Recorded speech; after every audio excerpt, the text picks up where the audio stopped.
Il célèbre un culte, image et ombre des choses célestes, comme Moïse en fut divinement averti, lorsqu'il allait construire le tabernacle.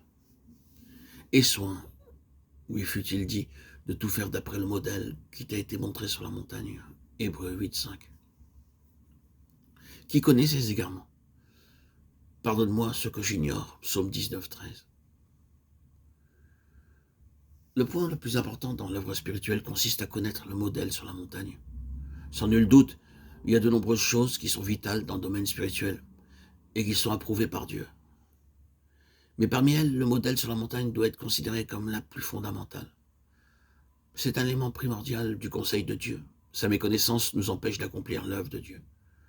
Le livre des Hébreux nous rappelle que le tabernacle fut construit selon le modèle que Dieu avait montré à Moïse sur le mont Sinaï.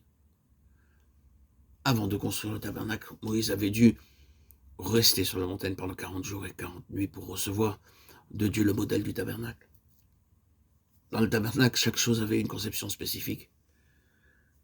Du lieu saint à l'autel, pour chaque couverture, pour les matériaux qui devaient être employés et pour le choix de chacune des couleurs utilisées.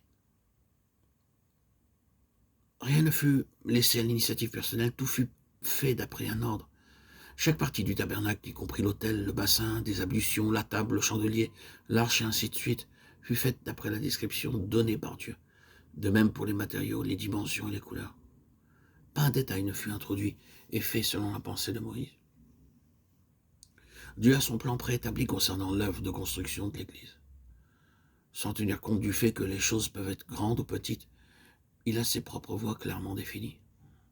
Moïse n'était pas responsable de la conception du tabernacle, mais il était responsable uniquement de le construire d'après le modèle que Dieu lui avait montré sur la montagne.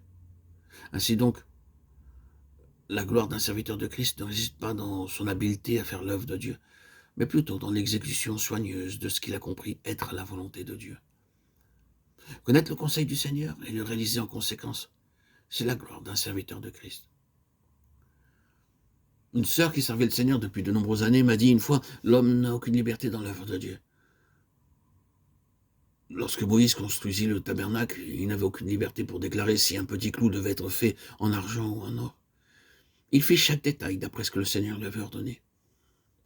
Or, Moïse était un homme fort doux, Nombre 12.3. Qu'est-ce que la douceur? C'est la tendresse.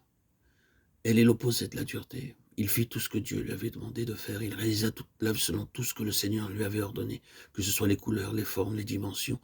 Il fut considéré comme le plus doux des hommes, parce qu'il ne fit rien selon sa propre pensée.